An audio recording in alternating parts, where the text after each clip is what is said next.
Peter Falk's former residence sits just off Benedict Canyon Drive in Beverly Hills, a white stucco home with a red-tiled roof, tucked away behind tall hedges and a wrought-iron gate. Spanish style, modest by celebrity standards, it stood quietly nestled among sycamore trees and bird-of-paradise shrubs. Falk had lived there during the later years of his life, preferring solitude and privacy as his health declined. After his passing in 2011, the house remained empty for several years, almost as though it refused to be lived in by anyone else. In 2023, it was finally listed. The real estate photos were beautiful sunlight pouring into the breakfast nook, vintage tiles in the hallway, an old olive tree shading the backyard. The listing didn't mention the odd rust stains beneath the guest bathroom sink, or the fact that the back door always creaked open at 3:12 a.m. In March of 2024, the house was sold to a couple from Chicago, Eric and Joanna Mendez. He was a freelance graphic designer. She was a mid-level television editor looking for a new job in LA. They weren't rich, but the house was listed below market value, and they couldn't resist. Felt right. The day they signed the papers, Joanna remarked that the house smelled faintly of cigars and old paper. They moved in quietly. No parties, no renovations. They kept most of the original fixtures: Falk's built-in bookshelves, the antique brass doorbell, even the sun-faded curtains in the den. Eric thought it gave the house character. Joanna, more practically, thought it saved money. But almost immediately, things were off. The first few nights were peaceful. Then came the sounds: slow, deliberate footsteps pacing back and forth in the hallway outside their bedroom. The creaking of the old floorboards had its own rhythm, like someone thinking deeply while walking. When Eric got up to check, the hallway would be empty, but the scent of cigar smoke lingered. At first, they laughed it off, old house sounds, but the pacing returned. Always late, always the same steps. Then came the voice. Joanna was alone one afternoon, editing clips for a pilot episode on her laptop in the kitchen. The window was open. A breeze moved through the house. She heard a man's voice from the den, clear but gravelly. "Just one more thing." She froze. The phrase was unmistakable. She knew it from somewhere. She walked to the den. No one was there, but the air was ice cold, and on the coffee table sat a crumpled receipt neither of them had seen before, dated 1995, from Musso and Frank Grill, Peter Falk's favorite. From that day, the activity grew specific. The TV would turn itself on in the middle of the night, playing old reruns of Columbo. Not through streaming apps but static-filled old recordings. The bathroom mirror fogged over every morning with the words, "You see, sir," written by an unseen hand. Even Joanna's editing software began to glitch oddly, overlaying clips of Peter Falk mid-scene in her timeline, frames she never imported. Eric thought they were being pranked. Maybe it was a glitchy TV or old wiring. He tried to dismiss it all until the night he saw the man. It was 2:30 a.m. Eric couldn't sleep. He wandered to the kitchen for a glass of water and looked through the window toward the backyard. Near the olive tree stood a figure slightly hunched, wearing a beige trench coat, back turned, as if studying the horizon. He didn't move. Eric stared. His heart raced. When he finally worked up the courage to unlock the door and step outside, the figure was gone. But there, lying near the tree, was a small notebook with yellowed pages filled with sketches of eyes, question marks, and cryptic phrases written in a looping hand. One morning, an older woman rang their doorbell. She introduced herself quietly as Catherine, Falk's daughter. "I hope I'm not disturbing you," she said. "I used to come here a lot. My father lived here for almost 30 years. She asked for 5 minutes to look around. They let her in. As Catherine walked through the den, her hand brushed the doorway. She looked around slowly, as if she felt something. Then she said, "He never left, you know. He said he'd stay as long as someone respected the quiet." She didn't explain further. She left without another word. By the fall of 2024, the Mendezes had stopped inviting friends over. They kept the windows shut. They no longer used the den. Eric took up smoking cigars, just to feel less out of place, he said. Joanna edited from coffee shops. They never tried to get rid of the presence. In some strange way, it wasn't threatening. It was just watchful. curious, as if something or someone wanted to make sure the house was still being lived in properly. As if a detective still walked its halls, trying to understand something he couldn't let go of. They stayed. Not because they weren't scared, but because they knew they were part of something that had roots. Deep roots. Hollywood roots. Human roots. And every few nights, when the house fell silent and the soft steps began again, they let them continue undisturbed. Because that was just one more thing about living in Peter Falk's house. Don't forget to subscribe and like if you liked this story. The November air in Beverly Hills had turned cooler, carrying with it the faintest suggestion of rain. The sycamores outside the house rustled like paper, and long shadows from their crooked branches spilled across the terracotta tiles of the front patio. Inside, Joanna stood in the hallway, staring down at the floor. The faintest imprint of wet footprints dotted the polished wood plank's bare feet. Too small to be Eric's. Too narrow to be hers. She didn't call out. She didn't move. The pacing had returned that week, but this time it no longer stuck to the hallway. It had begun exploring. She heard it in the kitchen now, sometimes in the guest room. Once, she woke in the middle of the night and heard it in the attic crawlspace. The steps weren't rushed or angry. They were methodical, measured. They reminded her of someone reviewing a crime scene, someone looking for the thing that didn't belong. And it was always 3 steps, pause, 2 steps, pause, pivot, repeat. One Tuesday afternoon, while Eric was out meeting with a client in Silver Lake, Joanna decided to reorganize the hallway cabinet. It was built into the wall old oak with warped brass handles, and it creaked when opened. Inside were yellowed phone books, mismatched candles, batteries that didn't fit anything they owned. But tucked in the far back, behind an unopened pack of blank cassette tapes, she found something odd. A stack of typed letters, bound together with twine. The pages had a musty odor, like rain-soaked paper left too long in a garage. The first was dated April 1979. It was addressed to someone named Manny, and it was from Peter Falk himself. The language was personal, thoughtful. Falk wasn't writing as a celebrity, but as a friend. In one letter, he described sitting in the den late at night going over old scripts. He spoke about the feeling of being watched from the back hallway, and how sometimes he'd mutter a line aloud and hear it repeated back not in an echo, but in a whisper that didn't belong to him. The last letter undated was different. It had only one line typed at the top of the page. If someone's reading this, ask them what they've missed. Joanna placed the papers back in the cabinet, closed the door, and sat on the floor. For the first time since moving in, she began to cry. Eric, who had always played the skeptic, now found himself lying awake each night, listening to the house breathe. That was how he described it, breathing. The air moved differently inside now. There was pressure in the walls, a low-frequency vibration you couldn't hear but could feel, especially when you pressed your hand against the plaster. His dreams had changed too. He never remembered them fully, but woke each morning with fragments, black shoes stepping onto red carpet, a dog barking in a film studio, the muffled click of a tape recorder stopping.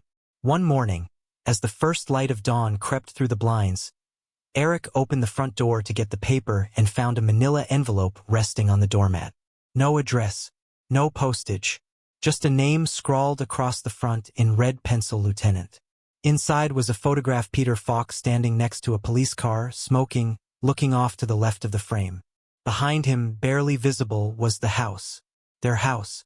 But in the window just above Falk's shoulder, a pale face stared outward. The photo had been printed on glossy paper and folded once, right through Falk's midsection. There was no note. Eric showed it to Joanna. She didn't react. She simply took the photo, slid it into the cabinet beside the letters, and closed the door. The house technically didn't have a basement, but there was a sublevel, a root cellar that had been converted decades ago into a storage space. The entrance was behind a trapdoor in the laundry room, under a heavy Persian rug. They hadn't noticed it for months. It was Joanna who discovered it, purely by accident, when she tried to pull the rug aside to clean. The handle was wrought iron and rusted stiff. Took Eric nearly 10 minutes to get the door open. The smell hit them first: dry rot, mildew, and something metallic. like pennies in water. The narrow stairs led to a low-ceilinged room lined with concrete.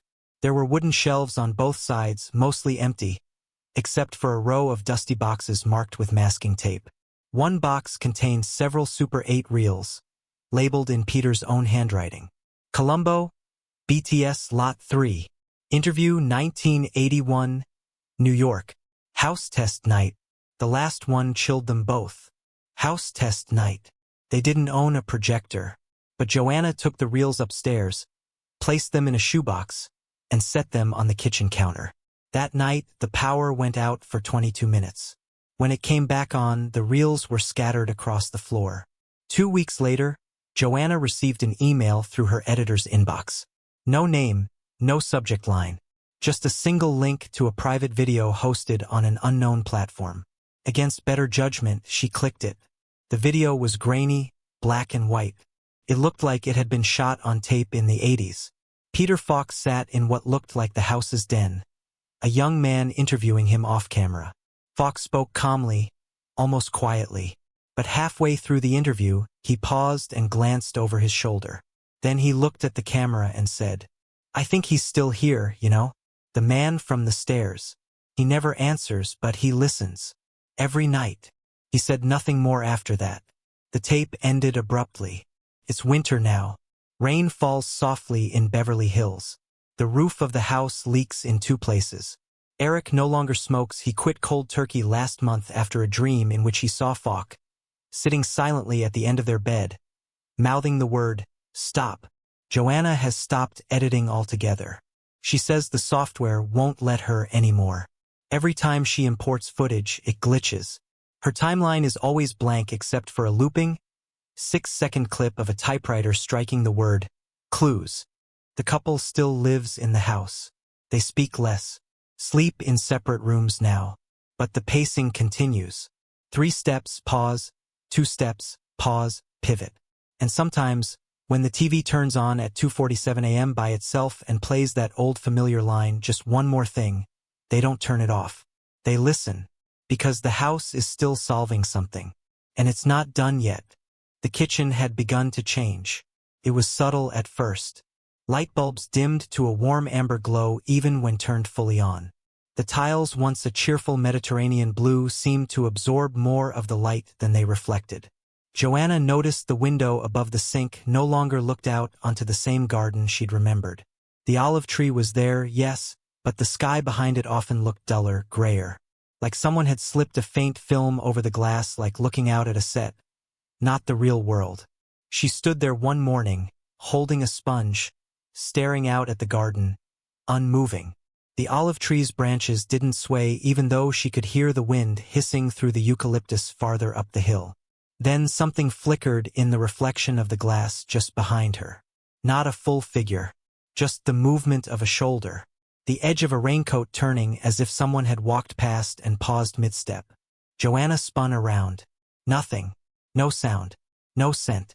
No creak. But the scent of cigar smoke, faint and sweet, lingered in her throat. Eric had forbidden himself from going into the den since October. But late one Thursday, while Joanna was away visiting her sister in Pasadena, he felt drawn to it. Not compelled exactly, but the air in the hallway felt warmer when he passed the door. He hadn't noticed that before. The den had been Peter Falk's favorite room. According to online articles and a handwritten note they once found tucked behind the bathroom mirror. A small plaque still sat on one of the built-in shelves. Columbo's Corner. Below it, the wood was darker, slightly stained, like someone had rested a heavy ashtray there for years. Eric pushed the door open slowly. The light was off, but the room was not entirely dark. A dull, silvery glow came from the corner where the TV used to sit, except the TV had been removed months ago. They'd never replaced it, but something glowed.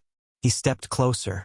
It wasn't light in the ordinary sense, it was more like a shimmer, a presence hanging just above the floor, a memory condensed into air. Then it happened again. That voice, calm, gravelly, familiar. "I think someone moved the chair." Eric froze. There was no one else in the room. He backed away slowly, his fingers trembling as they searched for the doorframe. Before he could close the door behind him, he heard a single, distant knock, not from the house, but from within the walls. Just once, like someone asking to be remembered.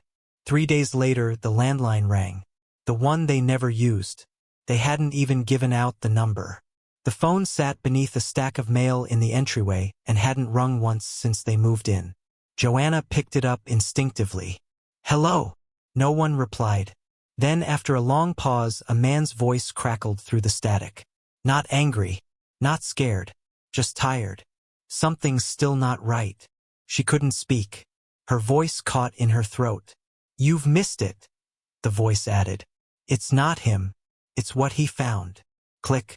The line went dead. She stared at the receiver for a full minute before setting it down. Then she went to the den, turned on the light, and stared at the built-in shelf beneath the plaque. Something about the wood looked wrong now. Not just stained but shaped, carved. She ran her fingers along the underside of the shelf and found the edges of something slim, flat, and sealed beneath a panel. She ran to the kitchen, returned with a butter knife, and pried the wood open. Inside, wrapped in tissue-thin wax paper, was a small cassette tape. They didn't own a cassette player, but one of Joanna's friends, a prop master at Universal, loaned her a vintage Panasonic player the next day. She waited for Eric to return from his walk before they played it.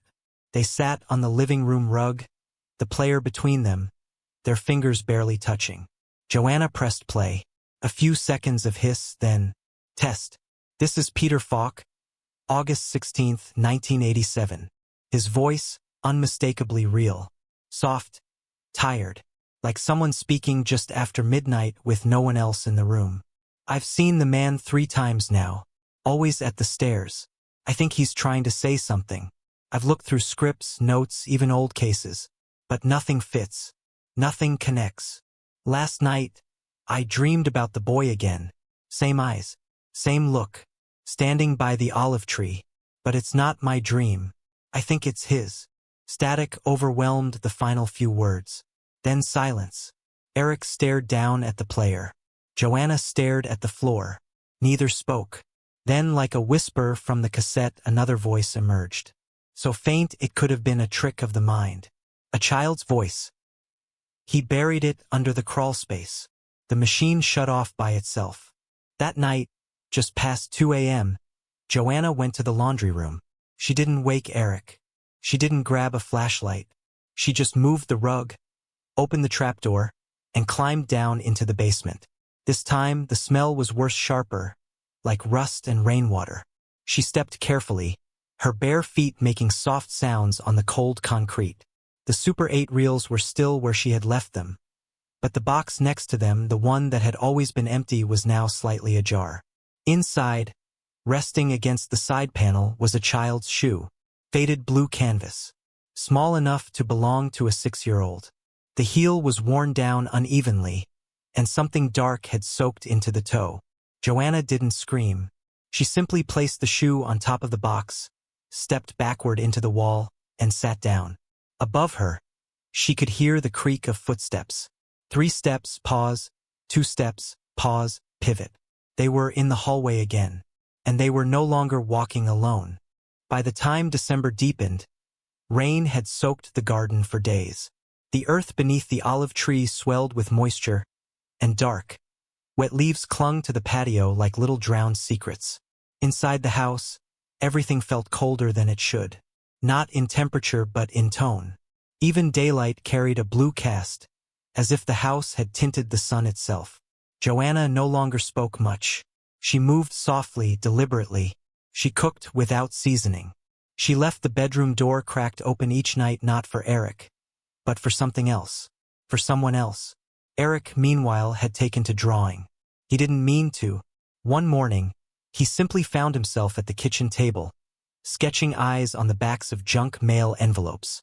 Wide, soft, tired eyes. The same ones Falk had. But the eyes didn't belong to Peter Falk. They belonged to the boy. The crawl space under the house was older than the rest of the structure. A concrete chamber, likely repurposed from an earlier foundation, with bricks that curved unnaturally toward the back wall, like something had been sealed in or out. After discovering the child's shoe, Joanna returned the next day with a small trowel and a lantern. Eric stood above in the laundry room, listening. He wanted to go down, but his legs wouldn't move. Something deep in him resisted, like the house didn't want him to see what Joanna would find. She dug carefully along the base of the curved brick wall. The earth was damp, clay-like, and difficult. After nearly an hour, her trowel struck something hollow. A box, rotting wood, bound with wire and corroded hinges. She pried it open with trembling hands. Inside were three things. 1. A leather-bound notebook, soaked at the edges but mostly intact. 2. A photograph, black and white, of a boy standing by the olive tree, his face half-shadowed. 3. A coroner's tag. No name, just a date, August 4th, 1963. Joanna brought the items upstairs. The house was silent. No footsteps that night. No whispers. Just the faint, lingering pressure of anticipation. Over the next week, Joanna read the notebook in pieces. It was a kind of personal journal, written in Peter Falk's handwriting. But not as an actor. As a man unraveling something. He wrote about the boy, how he first saw him in the garden at dusk, thinking he was a neighborhood kid. Then again, standing inside the house, dripping wet, pointing toward the hallway.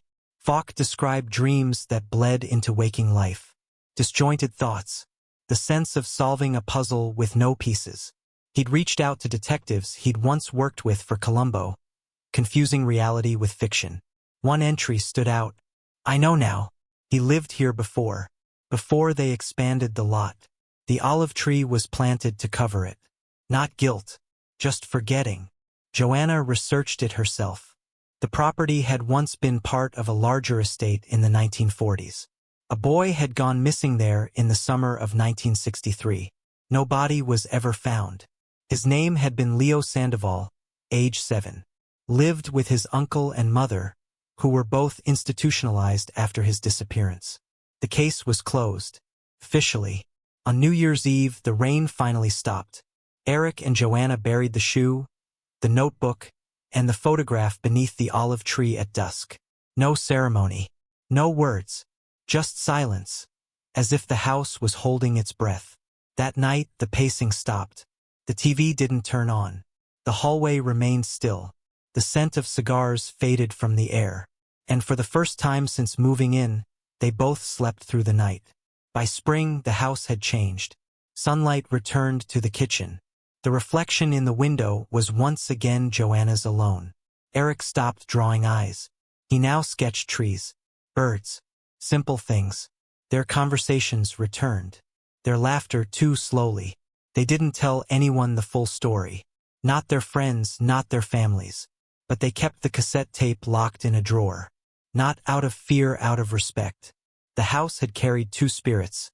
The soul of a performer who couldn't stop solving, and the presence of a child who had waited far too long to be found. Now both were quiet, and the house, for the first time in decades, felt like it belonged to the living.